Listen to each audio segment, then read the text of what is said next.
gloire. Et de pouvoir partager ce que le Seigneur a mis sur mon cœur.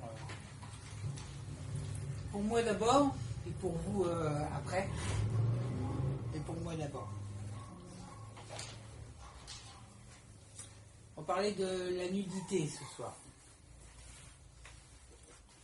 Bon, Genèse 2, verset 25, il est dit « Et l'homme et la femme étaient tous deux nus sans en avoir honte. »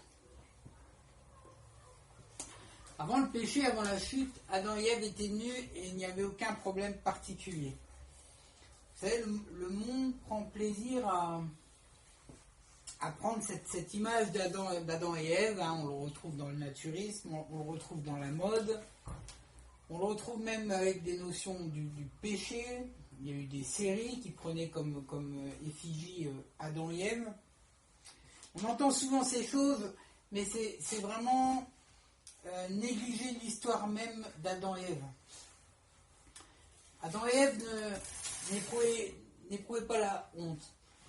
Lors du péché va s'opérer un changement dans leur cœur, un changement de valeur. Vous savez, c'est un peu comme je vois ça un peu comme un dédoublement de personnalité. C'est un peu ça. Avant le péché, c'était l'âme qui dirigeait l'homme et la femme. Ils étaient une âme vivante. C'était l'âme qui était à la direction, c'était l'âme qui était à l'autorité, c'était l'esprit qui dirigeait. Le charnel n'avait pas sa puissance, il était là, mais il ne dirigeait pas les pensées. Son pouvoir de persuasion n'existait pas, un peu comme deux enfants. Vous savez, des enfants qui auraient été gardés dans des bulles de tout ce monde, gardés dans un amour infini, et puis que d'un seul coup on mettait ces enfants et on les plongeait dans l'horreur de la guerre. Leur réaction serait terrible, serait tragique. Et je crois vraiment que c'est ce qui s'est passé lorsqu'ils ont laissé le corps, le péché entrer, le corps a pris autorité. La première chose qui s'est passée, c'est qu'ils ont eu honte d'être nus. On peut lire dans Genèse 3, « L'Éternel Dieu appela l'homme et lui dit, où es-tu ? Et il dit, je t'ai entendu dans le jardin et j'ai craint, car je suis nu et je me suis caché. » Aujourd'hui, le thème de cette petite méditation est la nudité aux yeux de Dieu. Adam et Ève, avant le péché, ne sont plus les mêmes qu'après le péché. Avant le péché, c'est l'âme qui était aux commandes, après le péché, c'est le corps. Les premiers sentiments liés à la nudité qui va naître dans le cœur d'Adam et Ève, c'est la honte. Et dans toute la parole de Dieu, je vous invite à prendre une concordance et à inscrire le mot nudité, mais dans toute la parole de Dieu, la nudité est toujours associée à la honte. Toujours. Toujours associée à la honte. Et la première chose, c'est l'homme qui se cache, car il est nu. Et il ne va pas se cacher simplement de Dieu, il va aussi se cacher de Ève. Suite au péché, il y a ce sentiment de honte. Les catholiques romains voient dans ce récit, je pense que vous le savez, le rapport sexuel condamné par Dieu sous prétexte que le fruit était l'arbre de la connaissance du bien et du mal.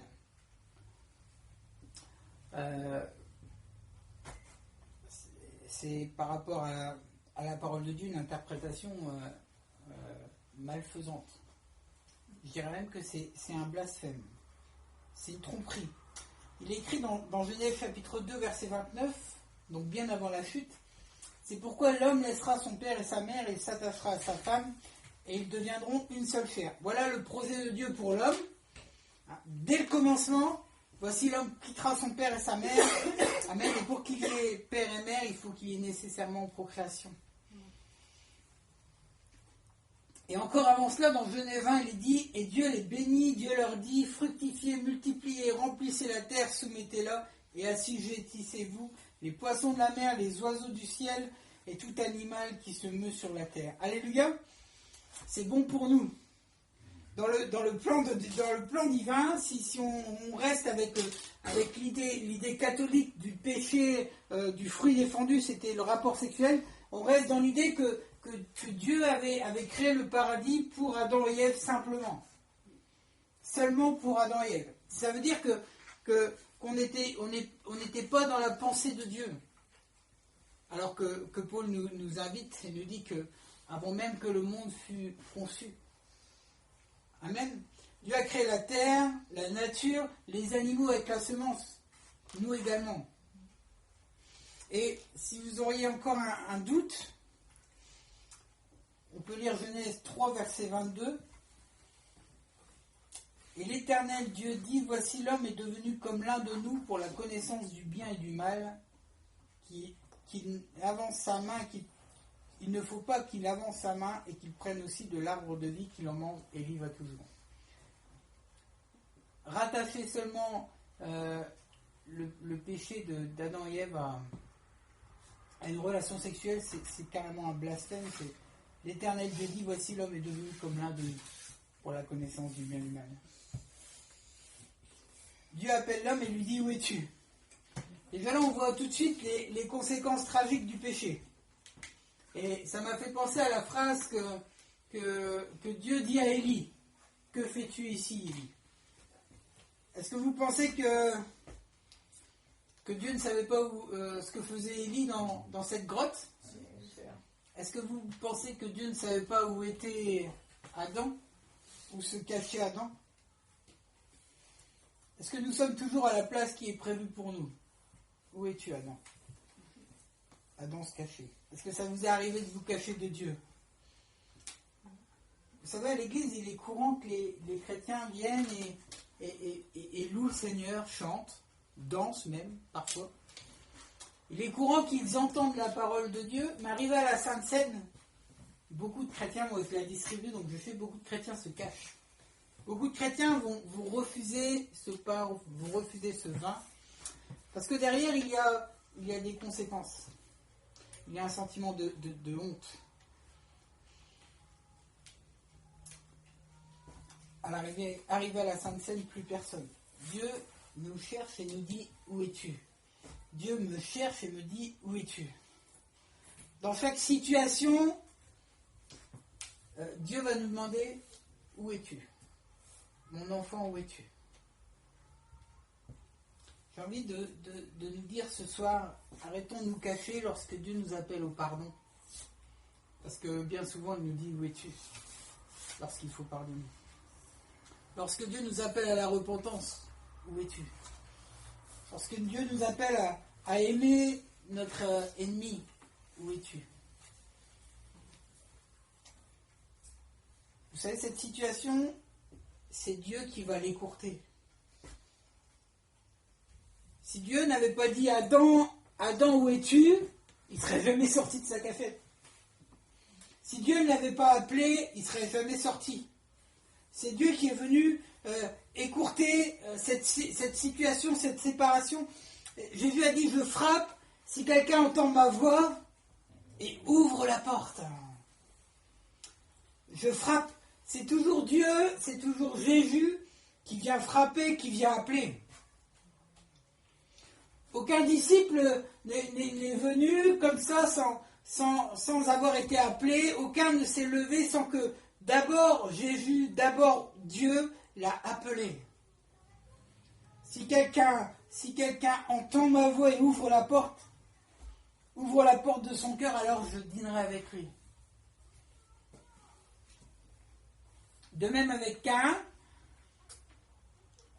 en Genèse 4, Jésus va lui dire « Pourquoi es-tu irrité ?» Caïn est dans une situation de colère. Il commence à avoir de l'amertume dans le cœur, et c'est pas lui qui va être à l'initiative de l'arrêt de cette situation. Ça va être Dieu qui va venir lui dire « Caïn, pourquoi es-tu irrité ?» Mon frère, ma soeur, dans chaque situation, il y a une place pour les enfants de Dieu.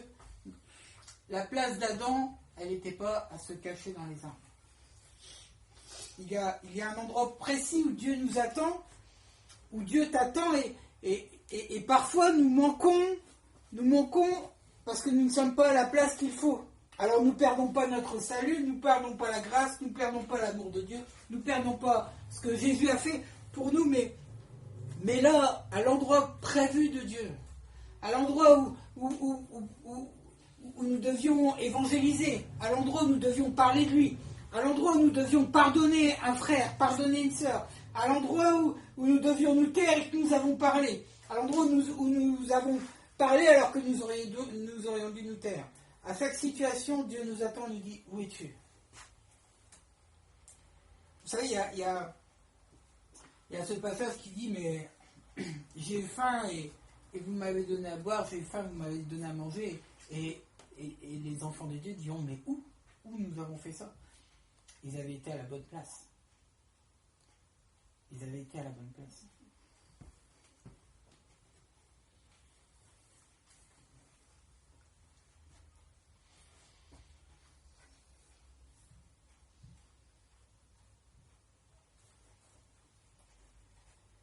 Dieu appelle l'homme et lui dit, où es-tu?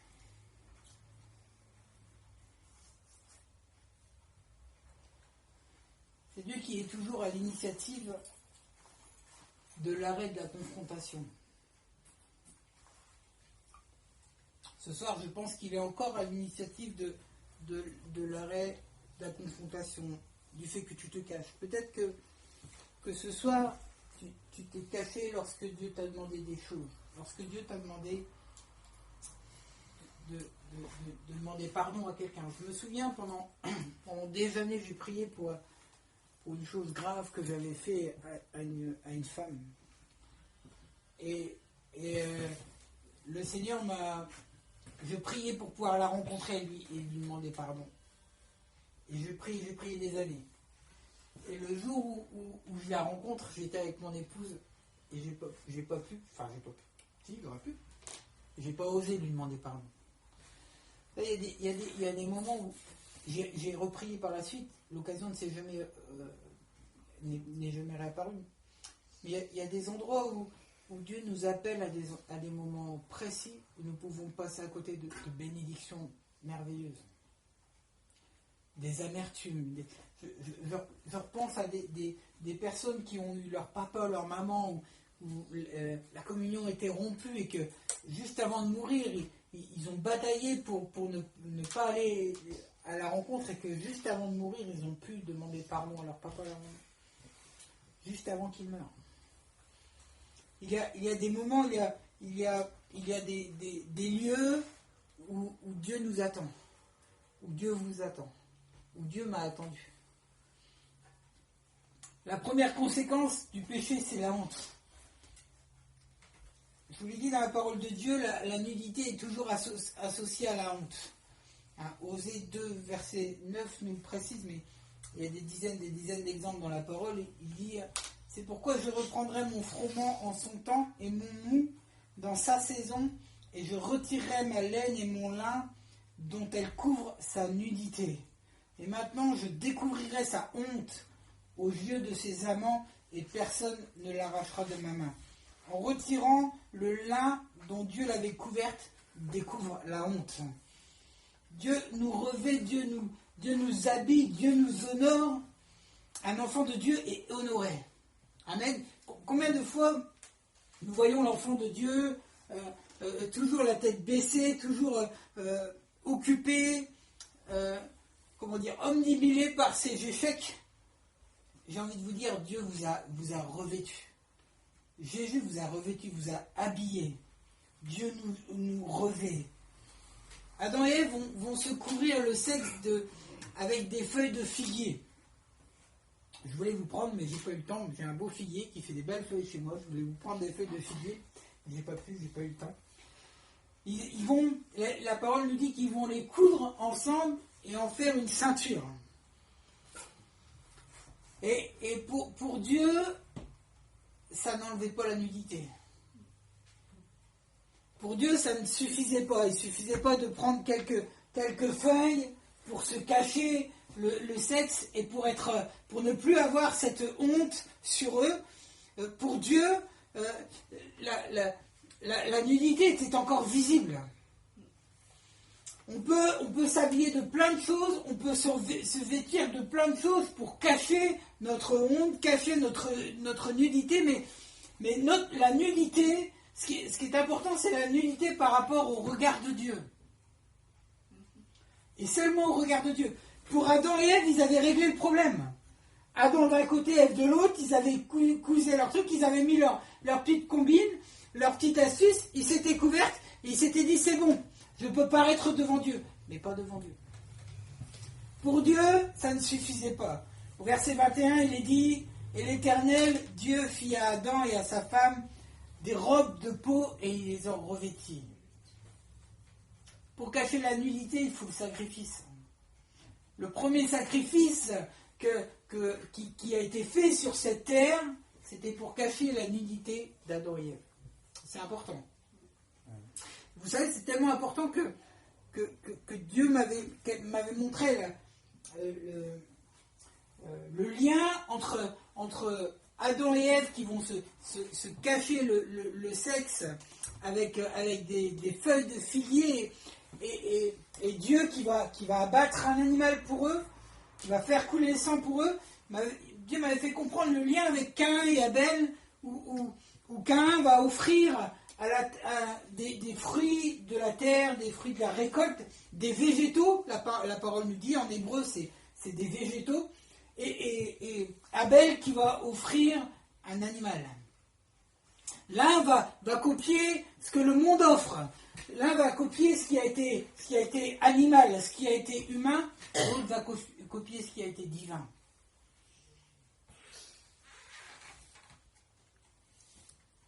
Nous devons faire attention dans nos églises à la manière dont nous nous vêtons.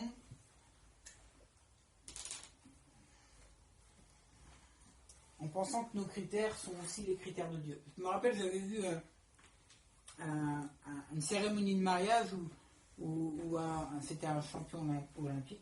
C'était dans les pays de Suède, je crois.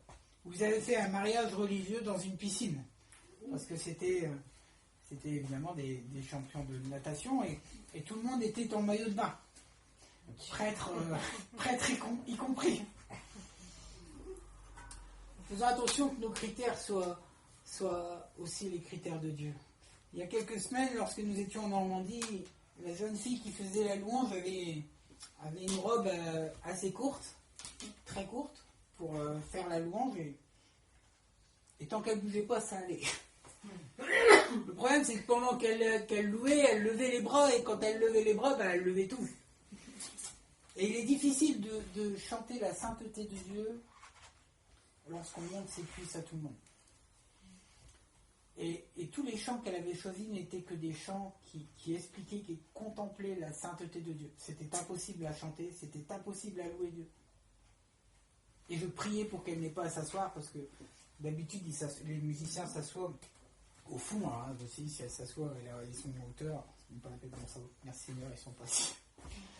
Mais il est difficile de chanter la louange de Dieu, la sainteté de Dieu. Les feuilles de figuier, ça ne suffit pas.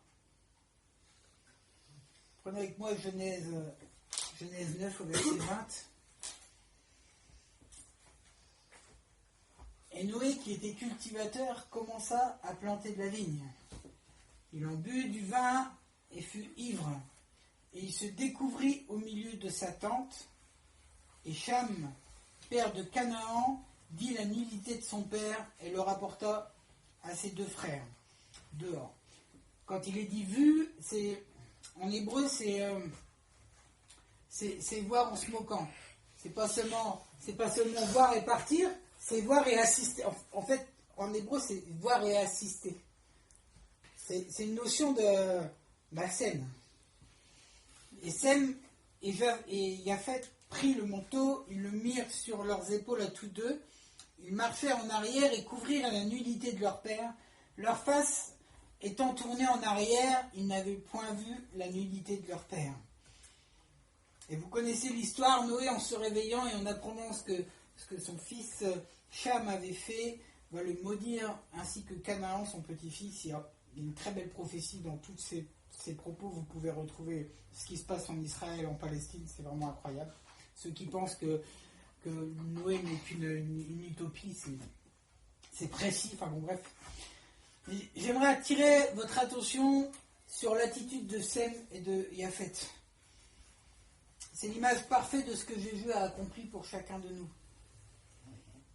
Nous étions honteux, nous étions dépouillés, nous étions sales, nous étions nus. Et Jésus va se détourner de ce qui faisait notre honte. Le regard de Jésus va se détourner et il va venir nous couvrir. Il va venir nous couvrir.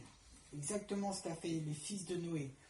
Non pas regarder, non pas s'arrêter à la nudité de leur père, mais ils vont se détourner et ils vont le couvrir.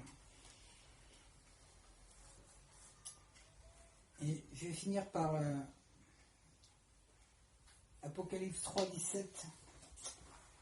Parce que tu dis, je suis riche et je me suis enrichi et je n'ai besoin de rien. Et parce que tu ne sais pas que c'est toi le malheureux et misérable et pauvre et aveugle et nu. Je te conseille d'acheter de moi de l'or éprouvé par le feu, afin que tu deviennes riche, et des vêtements blancs, afin que tu sois vêtu, et que la honte de ta nudité ne paraisse point. Un collier pour oindre tes yeux, afin que tu vois. Amen. Seigneur, je veux te bénir. Oui, nous avons chanté, Seigneur, que tu es la lumière du monde, Seigneur. Seigneur, que tu es venu pour éclairer, que tu es venu pour donner la vue, Seigneur, à ceux qui étaient aveugles, pauvres, misérables et nus. Seigneur, ce soir, je veux te demander de nous ouvrir les yeux, Seigneur, sur notre situation. Seigneur, je veux te demander de nous ouvrir les yeux sur les endroits où tu nous attends.